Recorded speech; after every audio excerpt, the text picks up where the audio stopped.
तो hi friends, welcome है आप सभी का। और इस वीडियो में हम लोग बात करने वाले हैं SKMU दुमका सिद्धू कानू मुर्मू विश्वविद्यालय दुमका सेमेस्टर 1 का सिलेबस। ठीक है, कौन सा पेपर?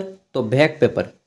भैक में आपको 2 पेपर पढ़ने हैं। ठीक है, जिसमें पहला पेपर है आपका एनवायरमेंटल स्टडीज़ और दूसरा पेपर है आपका अंडरस्टैंडिंग इंडिया, UI शॉर्ट में बोला जाता है। ठीक है, और इसको EVS शॉर्ट में बोला जाता है, EVS। तो एनवायरमेंटल स्टडीज़ का पेपर का ऑलरेडी हम लोगों ने सिलेबस देख लिया है।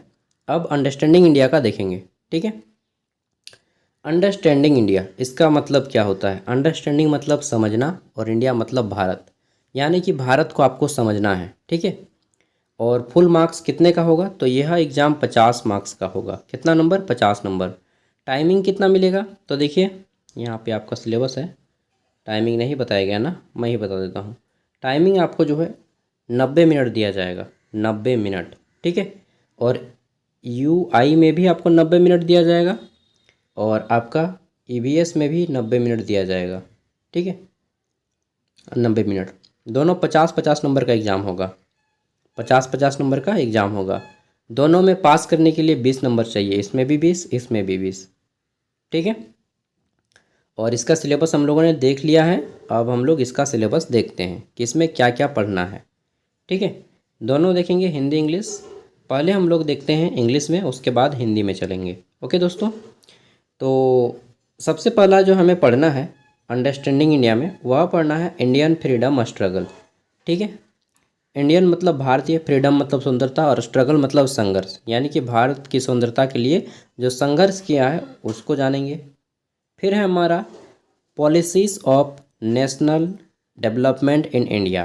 ठीक है, पॉलिसीज मतलब होता है नीति बनाना, नेशनल मतलब राष्ट्र, डेवलपमेंट मतलब विकास, इन इंडिया मतलब भारत में, यानी कि भारत के विकास में क्या होगा? नेशनल डेवलपमेंट, हाँ, भारतीय राष्ट्र के विकास में, भारत राष्ट्र के विकास में नीतियाँ कौन कौन सी बनाई गई हैं उसके बारे में जानना होगा। ठीक है, देखिए मैं भी हिंदी मीडियम से हूँ तो मुझे इंग्लिश ट्रांसलेशन में थोड़ा सा प्रॉब्लम आता है। ओके, फिर है आपका understanding the constitution and role of citizen. तो अंडरस्टैंडिंग मतलब समझना, कॉन्स्टिट्यूशन मतलब संविधान, और रोल ऑफ सिटीजन, सिटीजन मतलब होता है नागरिक, यानी कि नागरिक की क्या भूमिका है।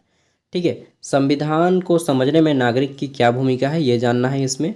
और यूनिट 4, इसमें हमें जानना है Indian knowledge system and education system, यानी कि भारतीय ज्ञान परंपरा, सिस्टम मतलब परंपरा। ठीक है, एंड यहाँ पे देखिएगा एजुकेशन सिस्टम मतलब कि शैक्षणिक परंपरा, भारतीय ज्ञान परंपरा और शैक्षणिक परंपरा, इसके बारे में जानना है। तो ये हमारे इंग्लिश के 4 टॉपिक हो गए हैं, और हिंदी के अब हम लोग इसमें डिटेल में जानेंगे। ठीक है, क्योंकि अब जो है आप मतलब हायर क्लास हो गए हैं तो आपको बोथ लैंग्वेज जानना होगा, बायलिंगुअल जानना होगा, हिंदी इंग्लिश बोथ। ठीक है, तो स्टार्ट करते हैं। सबसे पहले आता है हमारा भारतीय स्वतंत्रता संग्राम। ठीक है, इसमें हमें जानना है गांधीवादी जन आंदोलन के बारे में, हर कोई जानता है महात्मा गांधी भारत के राष्ट्रपिता के बारे में। इसमें जानना है असहयोग आंदोलन, असहयोग को इंग्लिश में बोलते हैं नॉन कोऑपरेशन मूवमेंट, जो कि 1920 में चालू हुआ था और 1922 तक चला था, 1920 से 1922। चौरी चौरा कांड आपने नाम सुना होगा। ठीक है, जिसमें पुलिसकर्मी कितने पुलिस स्टेशन में जला दिए गए थे। ओके, तो ये जानना है आपको असहयोग आंदोलन के बारे में। दूसरा जानना है आपको सविनय अवज्ञा आंदोलन के बारे में। ठीक है, सोबिडियंट डिजोबेंट मूवमेंट, क्या क्या बोलते हैं इसका? सोबिडियंट डिजओबिडियंट मूवमेंट ना, सविनय अवज्ञा आंदोलन, घरे आए हमारा। तो नेक्स्ट सविनय अवज्ञा आंदोलन हो गया। इसमें जो है हमारा 1930 में शुरू हुआ था नमक सत्याग्रह को लेकर। नमक सत्याग्रह मतलब समझते हैं ना, डांडी यात्रा, जो 500 रुपये के नोट में छपा हुआ था, महात्मा गांधी और उसके साथ बहुत सारे अनुयायी चल रहे थे। तो ये क्या है? नमक सत्याग्रह, जिसको हम लोग डांडी यात्रा के नाम से भी जानते हैं, सविनय अवज्ञा आंदोलन के नाम से भी जानते हैं। ठीक है, जहाँ पे महात्मा गांधी ने साबरमती आश्रम से चल के, मतलब हाँ उसी आश्रम से चल के नमक बनाया था आगे जाके। ठीक है, नदी के तट पे। तो वो जानना है आपको। फिर जानना है भारत छोड़ो आंदोलन के बारे में, जिसको इंग्लिश में बोलते हैं हम लोग क्विट इंडिया मूवमेंट, जो कि 1942 में आया था। 1942 में क्विट इंडिया मूवमेंट। और इसमें क्या है 1942 में भारत छोड़ो आंदोलन में कि महात्मा गांधी ने बोला था करो या मरो, डू और डाई का नारा दिया था। ठीक है, इसको 8 अगस्त को शुरू हुआ था, इसलिए इसको अगस्त क्रांति भी कहा जाता है। ओके, ये जानना है। फिर जानना है क्रांतिकारी आंदोलन भगत सिंह के बारे में। भगत सिंह की एक प्रसिद्ध पुस्तक है why I am atheist, YWHY atheist. Atheist मतलब होता है नास्तिक, ATHEIST, YIM एथिस्ट, यानी कि मैं नास्तिक क्यों। नास्तिक उसे बोलते हैं जिस पे भगवान पे श्रद्धा ना हो, विश्वास ना हो। ठीक है, तो भगत सिंह बोलते हैं कि मुझे भगवान पे क्यों विश्वास नहीं है, इसके ऊपर एक पूरा का पूरा बुक लिख दिए हैं। ठीक है, तो फिर बताएं कि जब भारतीयों पे इतना जुल्म हो रहा है तो भगवान क्यों नहीं हमारी सुन रहे थे। ठीक है, तो YIM एथिस्ट, मैं नास्तिक क्यों हूँ, इसके बारे में, भगत सिंह के बारे में जानना होगा आपको।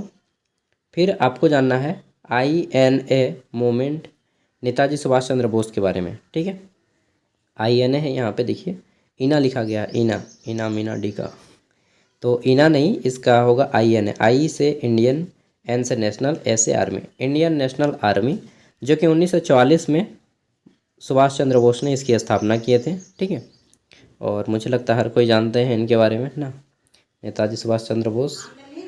और ये हमारा यूनिट 2 है। यहाँ पे पढ़ना होगा भारत में योजना अवधि के दौरान आर्थिक नियोजन और नीतियों के लक्ष्य उपलब्धियाँ।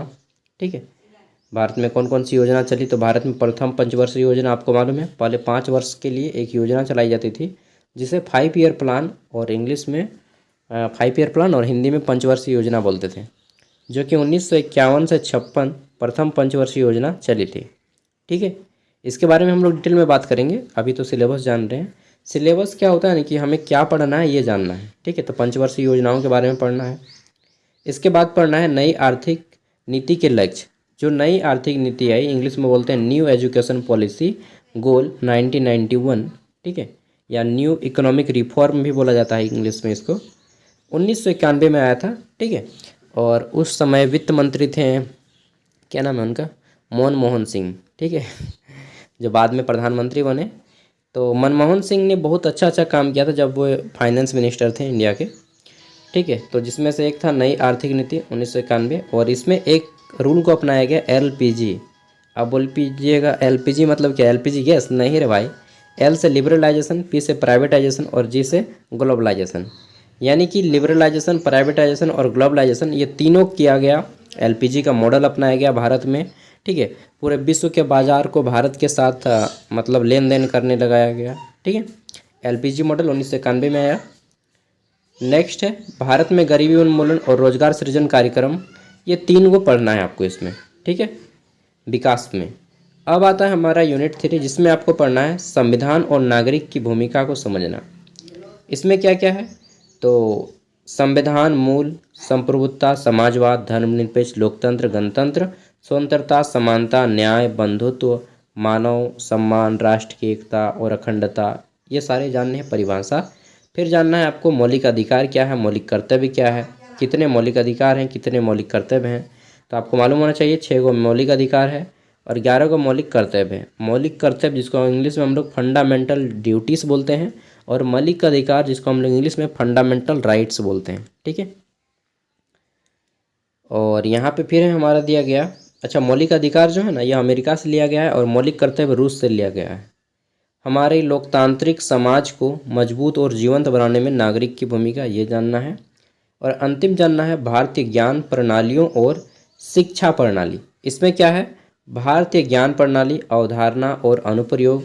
फिर पढ़ना है भारतीय शिक्षा प्रणाली, विशेषताएं और समस्याएं। और नई शिक्षा नीति 2020 के बारे में जानना है, जिसमें ग्रेजुएशन को 3 साल से बढ़ा के 4 साल कर दिया है।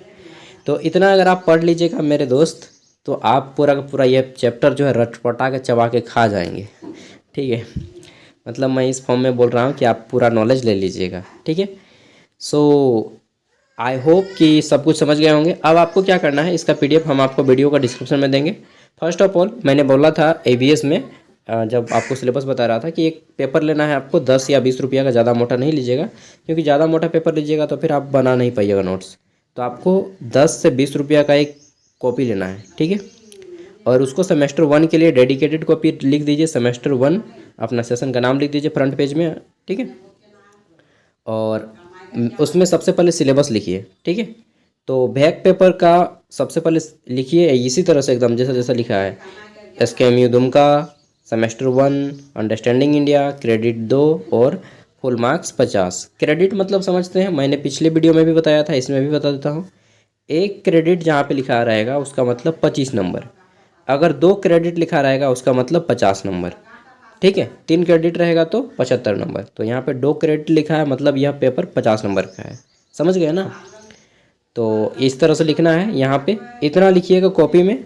उसके बाद डायरेक्टली आप यहाँ पे आ जाइएगा, यहाँ से यूनिट 1 यूनिट 2 यूनिट 3 ये सभी को आप नोट कीजिएगा, नोट डाउन कीजिएगा अपना कॉपी में यूनिट 4 तक, ठीक है। और उसके बाद हिंदी को नोट डाउन कीजिएगा, यहाँ से सब इंग्लिश में भी नोट कीजिए और हिंदी में भी नोट कीजिए, कंप्लीट चीज़ें नोट कीजिए क्या क्या पढ़ना है।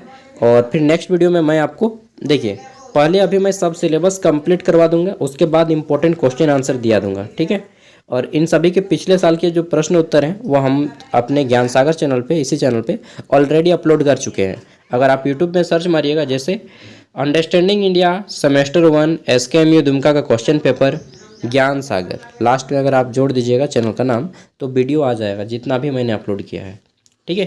फेस वगैरह सब दिखाऊंगा, वेट कीजिए, अभी मैं बहुत पसीना से भरा हुआ हूँ। ओके, काम कर रहा हूँ, घर में काम हो रहा है, सो टाइम निकाल के आप लोग का क्लास ले लेता हूँ। आधा घंटा 1 घंटा लगता है अपलोड वगैरह करने में, ठीक है। ये जो 10 मिनट का वीडियो है ना, 10 मिनट के वीडियो के पीछे हमारा 1 घंटा का मेहनत छिपा होता है, ठीक है। 10 मिनट का वीडियो बनाने के पीछे 1 घंटा का मेहनत छिपा है। सो प्लीज़ अगर आपको हमारी वीडियो पसंद आए तो लाइक कीजिएगा, पहली बार आए चैनल पे तो सब्सक्राइब कीजिएगा, क्योंकि पूरा का पूरा ग्रेजुएशन यह चैनल आपके काम में आएगा, ठीक है। और अगर कोई दोस्त जो ग्रेजुएशन कर रहा है प्लीज़ उन तक उस वीडियो को शेयर कीजिएगा। धन्यवाद वीडियो को देखने के लिए, जोहार, ठीक है। मिलते हैं अगली वीडियो में, नमस्कार। PDF हमारे वीडियो के डिस्क्रिप्शन में मिल जाएगा, ओके।